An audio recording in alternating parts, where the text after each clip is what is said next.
नमस्कार, मी जान्हवी. आपण पाहताय झी न्यूज मराठी. मुंबई आणि इतर महानगरांमधील विशेष घडामोडी. मुंबई दिनांक.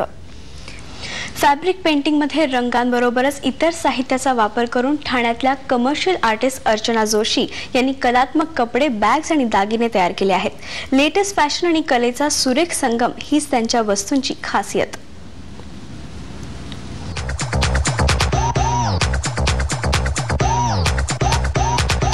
रंगांबरोबरच बीड्स, स्टोन्स, सिक्वेन्सेस, शिंपले किंवा कॉइन्सचा वापर करून आपल्या फॅब्रिक पेंटिंगच्या कलेला नवा आयाम दिला आहे ठाण्याच्या कमर्शियल आर्टिस्ट अर्चना जोशी यांनी.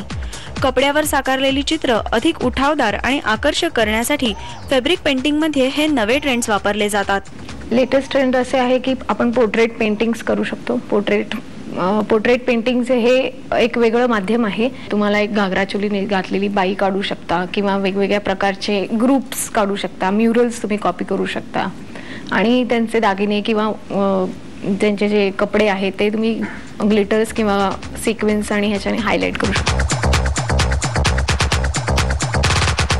सध्या कॉइन्स आणि स्टोन्स आर इन, त्याच्यामुळे त्याचा जास्तीत जास्त वापर करू शकतो. किंवा एखादं पेंटिंग तुम्ही केलं आणि त्याचा पॅच लावताना आउटलाईनला आपण सगळे कॉइन्स टाकले किंवा त्याचे ॲक्सेसरीज हेवी केल्या त्या पेंटिंगच्या, तसं करून तुम्ही ते जास्तीत जास्त कॉइनचा वापर करून हायलाइट करू शकता.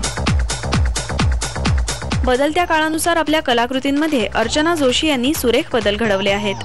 त्यामुळे हे कपडे आणि ॲक्सेसरीजवरची ही कलाकुसर ट्रेंडी झाली आहे. Zee news Marathi, Mumbai.